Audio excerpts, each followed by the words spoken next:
الرجيم بسم الله الرحمن الرحيم يسألونك عن الخمر والميسر قل فيهما إثم كبير ومنافع للناس وإثمهما أكبر من نفعهما ويسألونك ماذا ينفقون قل العفو كذلك يبين الله لكم الآيات لعلكم تتفكرون في الدنيا والآخرة صدق الله العظيم۔ یسألونک پوچھتے ہیں یہ صحابہ آپ سے عن الخمر شراب کا حکم والمیسر اور جوئے کا، قل آپ فرما دیجئے فیہما ان دونوں میں اثم کبیر بڑا گناہ ہے، ومنافع اور فائدہ بھی ہے للناس لوگوں کے لیے، واثمہما اور ان کا گناہ اکبر بہت بڑا ہے من نفعہما ان کے فائدے سے، وَيَسْأَلُونَكَ اور پوچھتے ہیں یہ آپ سے ماذا ينفقون کیا خرچ کریں، قُلِ الْعَفْوَ آپ کہہ دیجئے جو ضرورت سے زائد ہے وہ خرچ کرو، كَذَلِكَ اسی طرح يُبَيِّنُ اللہ بیان کرتا ہے اللہ لکم تمہارے واسطے الآیات احکامات لعلکم تتفکرون تاکہ تم فکر کرو فی الدنیا والآخرہ دنیا اور آخرت کی باتوں میں۔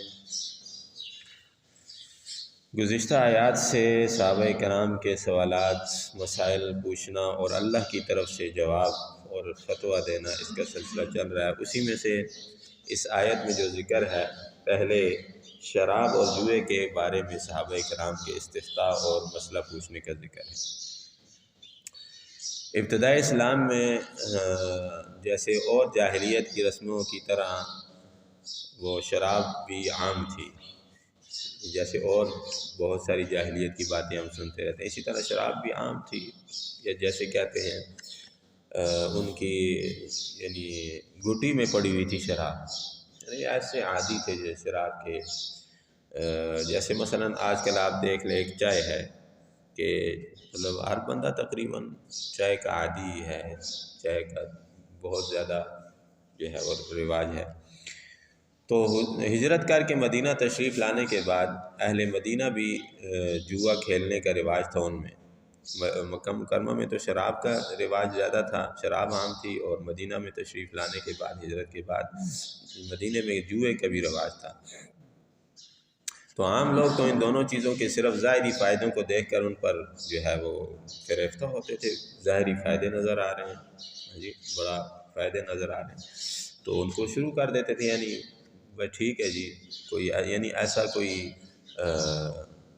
بچنے والا نہیں تھا، پیچھے ہٹنے والا، بھائی ٹھیک ہے شراب عام ایک چل رہی ہے، ایک روٹین میں جو چیز چل رہی ہے اس کو کرنا آسان ہوتا ہے، اس میں زیادہ بندہ سوچتا بھی نہیں ہے کہ اس میں فائدہ ہوگا نقصان ہوگا کیا، بھائی ٹھیک ہے۔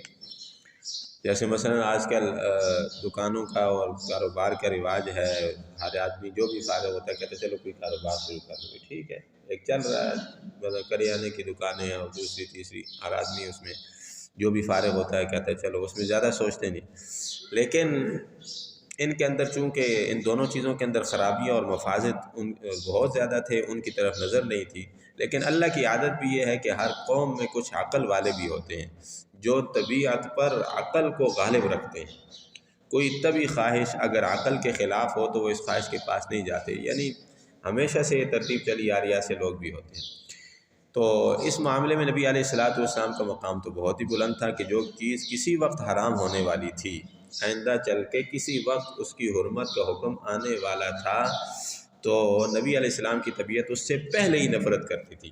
ایسے ہی صحابہ کرام میں بھی کچھ لوگ ایسے تھے کہ ایمان لانے سے پہلے وہ اس چیز سے یعنی ان کی طبیعت نہیں لگتی تھی، یار یہ ایسے ہی ہے، شراب پی کے بندہ کا حالت ادھر ادھر کی ہو جاتی ہے، اور جوئے میں کبھی نقصان ہو جاتا ہے تو انسان کا گھر بار ہی چلا جاتا ہے سارا، تو یعنی اس سے طبعاً یعنی وہ عقل کو غالب رکھتے تھے، عقل ان کی غالب ہوتی تھی طبی خواہشات پر، ٹھیک ہے نا جی، تو اس کے برے انجام کی وجہ سے وہ کہ نہیں جی ہم جو ہے وہ نہیں اس پر نہیں کرتے۔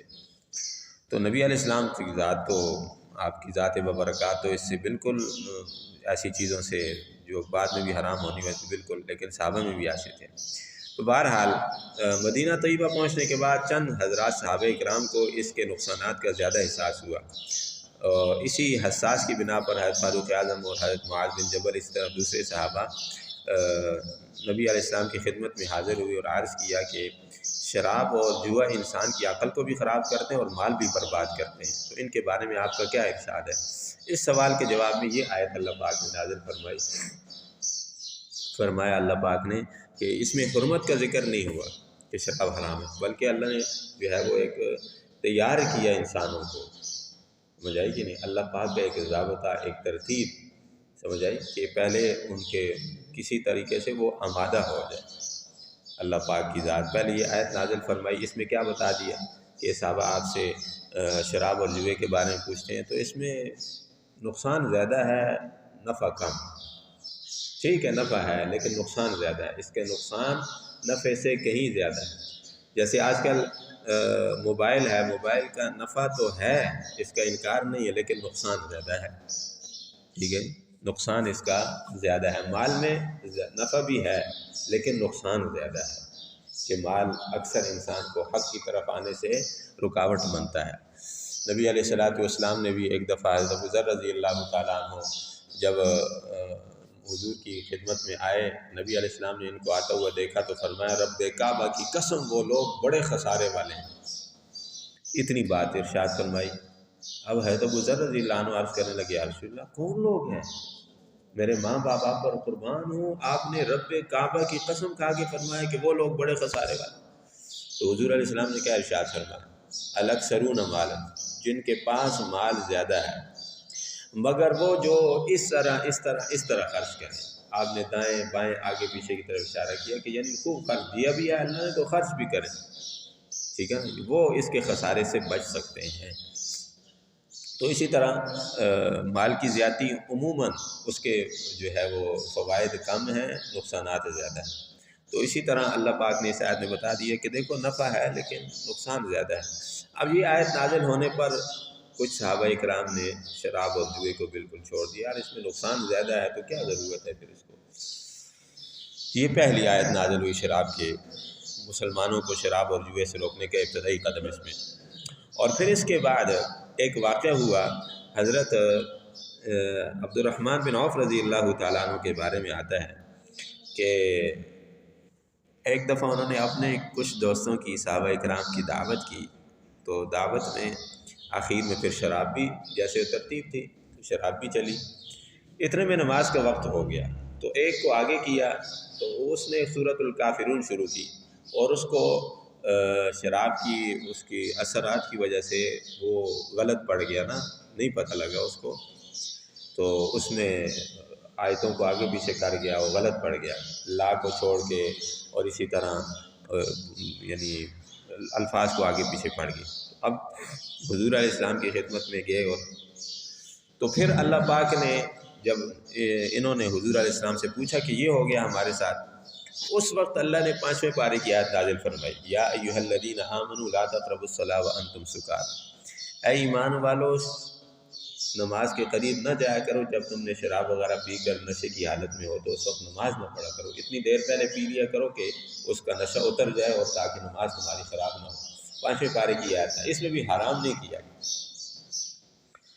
اس کے بعد آگے جا کے کچھ عرصے بعد ایک واقعہ آتا ہے کہ اس میں حضرت سعد بن ابی وقاص رضی اللہ تعالیٰ عنہ بھی تھے، اور اسی طرح عتبان بن مالک رضی اللہ تعالیٰ عنہ، انہوں نے چند صحابہ کرام کی دعوت کی۔ کھانے کے بعد وہ دستور کے مطابق شراب کا دور چلا، تو اب جب وہ شراب پی لیتے تھے تو پھر کھانے کے بعد جب کسی کے ہاں دعوت ہے کھا لیا، اب کھانا کھانے کے بعد گپ شپ اور اپنے بڑوں کے کارنامے یہ وہ نا، پھر شراب بھی پی ہوتی نشے میں، وہ پھر اپنے بڑوں کے کارنامے، اس میں اب اسلام سے پہلے یہ جو جتنے صحابہ کرام تھے نا، ان کے قبیلے الگ الگ تھے، تو اب اس میں کوئی دشمن تھا کوئی دوست تھا تو دشمنی بھی تھی، اب اس زمانے کے انہوں نے قصیدے شروع کر دیے۔ اب اس میں وہ دوسرے صحابی ان کی قبیلے کی برائی بیان ہوئی، انہوں نے جناب ایک جوان اٹھا اور پتھر اٹھا وہ اونٹ کے جبڑے کی ہڈی وہ اٹھا کے سر پہ ماری، سر زخمی ہو گیا۔ سعد بن ابی وقاص رضی اللہ تعالیٰ حضور علیہ السلام کی خدمت میں واقعہ پیش آئے آپ علیہ السلام کی خدمت میں۔ تو پھر نبی علیہ السلام بہت پریشان ہوئے اور ہاتھ اٹھائے دعا کے لیے اور عرض کیا اللہم بین لنا فی الخمر بیانا شافیا، یا اللہ اس شراب کے بارے میں ہمیں کوئی واضح حکم نازل فرما دے۔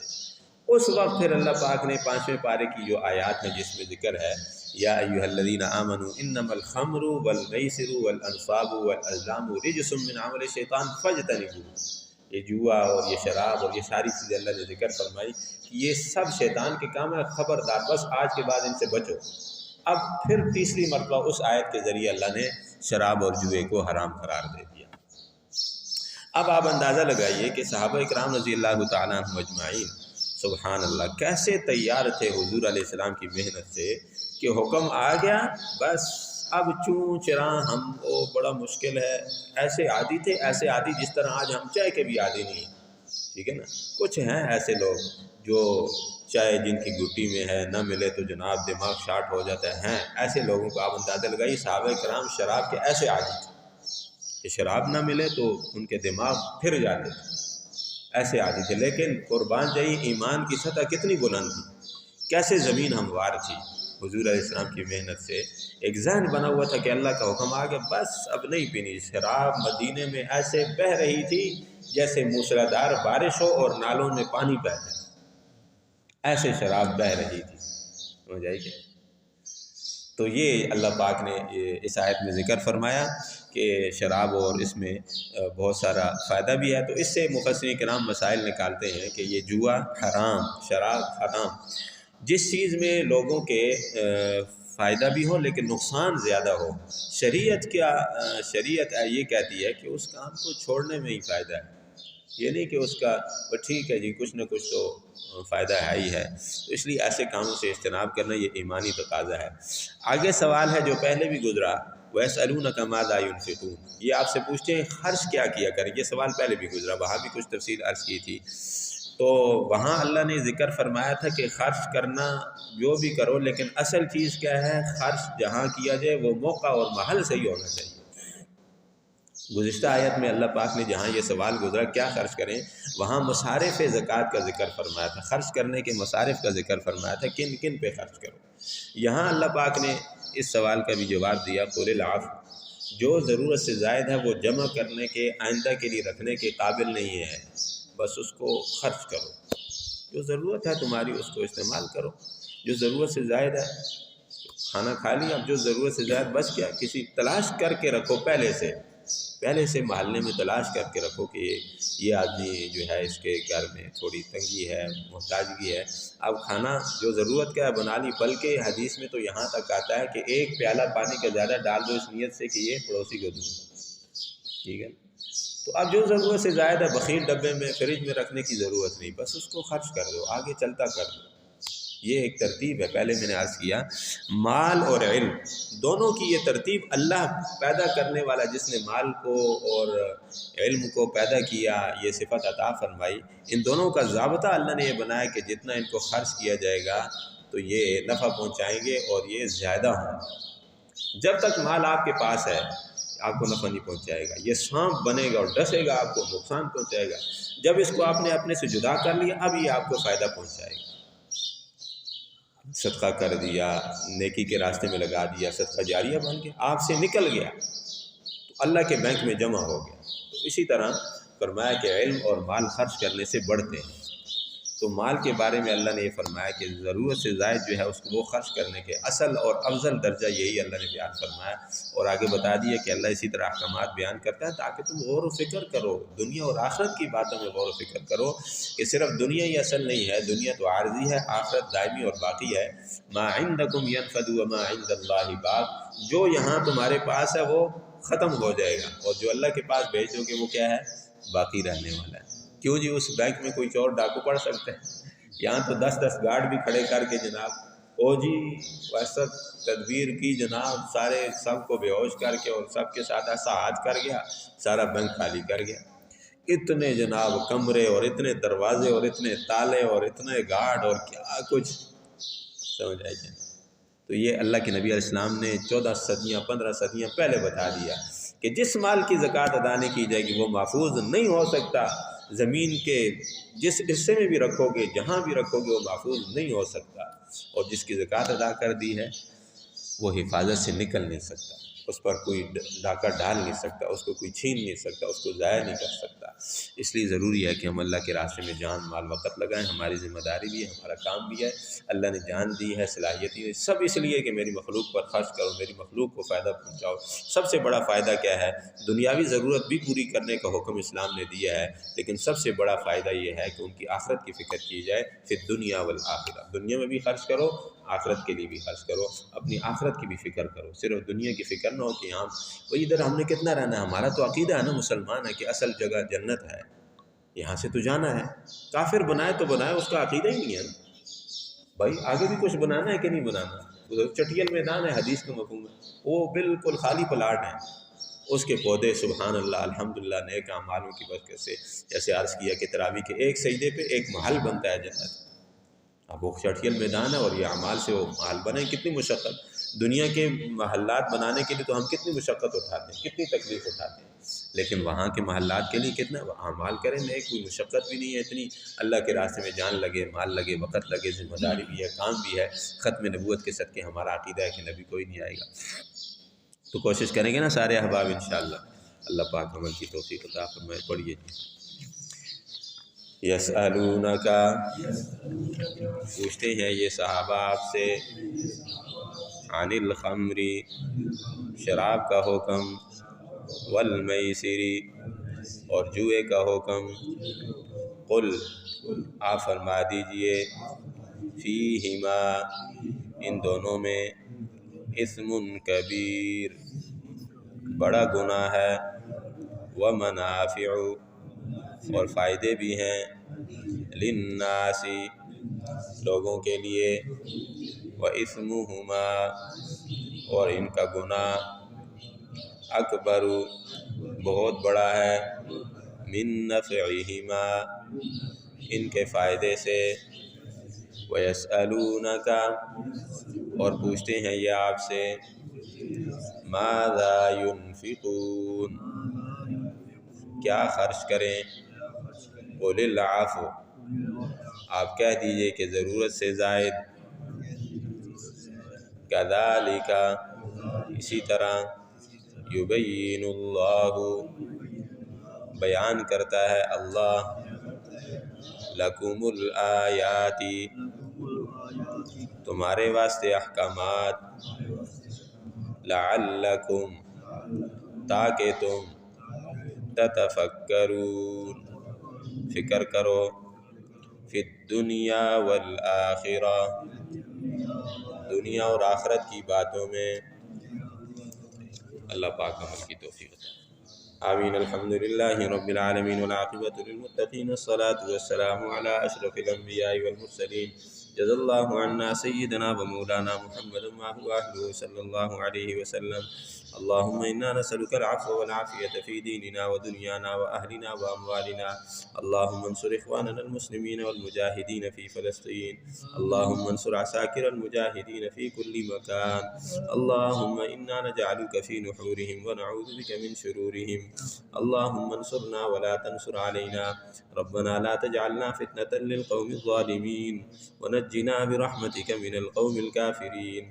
اللہم انا نسألک من خیر ما سألک منہ نبیک محمد صلی اللہ علیہ وآلہ وسلم ونعوذ بک من شر ما استعاذک منہ نبیک محمد صلی